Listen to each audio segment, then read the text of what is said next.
গণনার রাতে আবারও শিরোনামে ভাঙড়, বোমার সামগ্রী বিস্ফোরণে আহত আইএসএফ পঞ্চায়েত সদস্য। ভাঙড় 2 নম্বর ব্লকের উত্তর কাশীপুর থানার অন্তর্গত চালতাবেড়িয়া অঞ্চলের পানাপুকুর এলাকায় বিস্ফোরণ, গুরুতর আহত 5। এর মধ্যে একজন আইএসএফের পঞ্চায়েত সদস্য আজহার উদ্দিন মোল্লা সহ আরও 4 জন।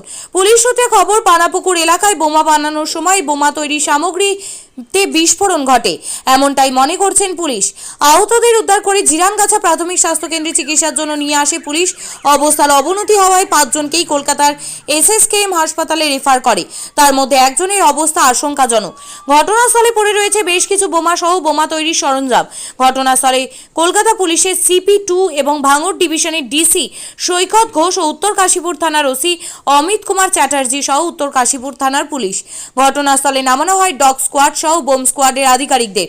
বোমাগুলিকে উদ্ধার করে বোম স্কোয়াড। তবে এই বিষয়ে ক্যানিং পূর্বে বিধায়ক শওকত মোল্লা বলেন, দেখুন, আমি প্রথম দিন থেকে বলে আসছি যে এই সমস্ত বোমা বাঁধার পিছনে, এই বিস্ফোরণের পিছনে নওশাদ সিদ্দিকী এর জন্য দায়ী।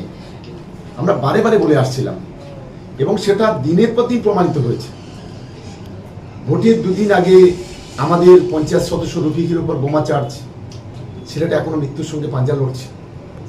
আবার দেখুন, এই ভোট হয়ে যাওয়ার পরেও এখনো পর্যন্ত আইএসএফ এর সমাজবিরোধীরা, বিশেষ করে ওহিদুল, কারিমুল এবং রাইনুর, এই 3 জন সমাজবিরোধী, এরা যত মাল সাপ্লাই করে এই চালতাবেড়িয়া থেকে শুরু করে এই ভোগালী 1, ভোগালী 2, এই সমস্ত জায়গায় বিভিন্ন বিস্ফোরণ ঘটানোর জন্য, তৃণমূল কংগ্রেসের কর্মীদের খুন করার জন্য এই চক্রান্ত ষড়যন্ত্র করছে। এমনকি ওরা আমাকেও মারার জন্য, আমরা একটা খবর পেয়েছি যে আমাকেও মারার জন্য ওরা বিভিন্নভাবে চক্রান্ত করছে। দেখুন, তার সবচেয়ে বড় উদাহরণ আজকের এই বোমা বিস্ফোরণ। এখানে একজন সরাসরি আইএসএফ এর সদস্য, তিনিও আহত হয়েছেন। এই যে পঞ্চায়েতের সদস্য আইএসএফ থেকে শুরু করে এবং আসমার স্বামী এবং আসমা, দুজনেই এর সঙ্গে পুরোপুরি যুক্ত, দুজনেই পুরোপুরি যুক্ত। এরা পুরো পরিকল্পনা করে আজকের গণনার পরে অশান্তি করবে, বোমা বাঁধবে। কারণ ওদের প্রার্থী যে নুর আলম সাহেব, তিনি বলেছেন 2 লক্ষ ভোটে জিতবো। ফলে এমন উৎসাহিত, এমনভাবে উস্কানি দিয়ে গেছে, ফলে এখানে আবার ভাঙড়ে রক্তাক্ত করার জন্য এই পরিকল্পনা করছে। আমি অবিলম্বে বলবো, শুধু এই পঞ্চায়েত সদস্য নয়, প্রথমে নওশাদ সিদ্দিকীকে গ্রেপ্তার করা হোক, অ্যারেস্ট করা হোক। দেখবেন ভাঙড়ের শান্তি বজায় থাকবে, আর না হলে গোটা ভাঙড় জুড়ে আগামী দিনে আরো বেশি অশান্তি হবে। যদিও পুরো ঘটনার কথা অস্বীকার করা হয়েছে আইএসএফ এর পক্ষ থেকে। আহত কিভাবে হয়েছে আমি বাড়ি ছিলাম না, বলতে পারছি না। আমি ছিলাম অন্য জায়গায়, আমাকে আর ফোন এসছে, আমি সঙ্গে সঙ্গে থানা কল করলাম। থানাকে বললাম, স্যার এই ব্যাপার হয়েছে, আমার 2টো ছেলে আছে, এই হয়ে গেছে। তখন থানা বললো, ঠিক আছে দাঁড়া, আমি গাড়ি নিয়ে আসি। কি দেখলেন? তদন্ত গেছে, আমি সমস্ত কিছু থানাকে ডিটেলস দিই। কি দেখলেন? হ্যাঁ, কি দেখলেন? কিভাবে আহত? এখানে বোম ফেটে সব আহত হয়ে গেছে। কজন হয়েছে? টোটাল 6 জনে। এখানে তো 5 জন দেখলাম, আরেকজন কোথায়? 5 জন না, আমি অতটা খেয়াল করতে পারছি না। তাহলে 5 জনই আছে, আমি হয়তো দেখার মিস্টেক করেছি। কোন গ্রামে ঘটেছে এটা? এটা পানাপুকুর নিমকুড়িয়া মাঠের ধারে। আচ্ছা, কটা নাগাদ ঘটেছিল এটা? এটা ঘুরেছে, আমার কাছে ফোন এসে তখন ওই 1টা 20 এটা। এটা কি কোনো পার্টি ফাটি করে? না, আমার ছেলে কোনো পার্টি করে, কোনো পার্টি। এর মধ্যে তো একজন আইএসএফ এর পঞ্চায়েত সদস্য আছে। হ্যাঁ, আচ্ছা, সেটা গিয়েছিল কি গেল আমি টোটালি বলতে পারছি না, আমি বাড়ি ছিলাম না।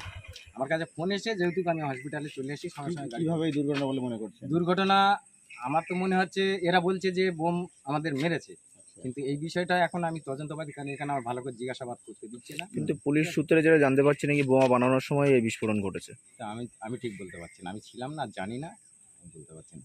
সেটা আমি প্রশাসনকেও তো আমি খবর এর মধ্যে দিয়েছি যে আপনার কেউ আছে? আমার 2টো ছেলে আছে। কি নাম আপনার? আমার নাম হাকিম মোল্লা। করে নিয়ে আসলেন, কি দেখলেন, কিভাবে আহত হয়েছে তারা? কজনকে নিয়ে আসলো? আমি এনেছি টোটাল 4 জনকে। কিভাবে আহত হয়েছে আমি জানি না। কোথা থেকে নিয়ে আসলে? আমি এনেছি পানাপুকুর পঞ্চায়েত অফিসের সামনে দিয়ে। আচ্ছা, দেখলাম ওরা হসপিটালে আসবে বলে তোড়জোড় করছে, আনার কেউ ছিল না। আমি ওদের টোটোটা নিয়ে হসপিটাল কিভাবে আহতটা বলে মনে করছেন? কি হয়েছিল? ওরা তো যতটুকু শুনছি নাকি মাঠে বোম বাঁচছিল, এরা দেখতে গিয়ে নাকি ওরা ছুঁড়ে মেরেছে। ঠিক আছে, এইটুকু শোনা হয়েছে, টোটালটা বলতে পারবো না। কারা বাঁধছিল বোমা জানেন? না, সেরকম কিছু এরা কোন শোনা পার্টি নেই। করে সেগুলো? এরা পার্টি আইএসএফ পার্টি করে। আচ্ছা আচ্ছা, কি নাম আপনার? আমার নাম করিম মোল্লা।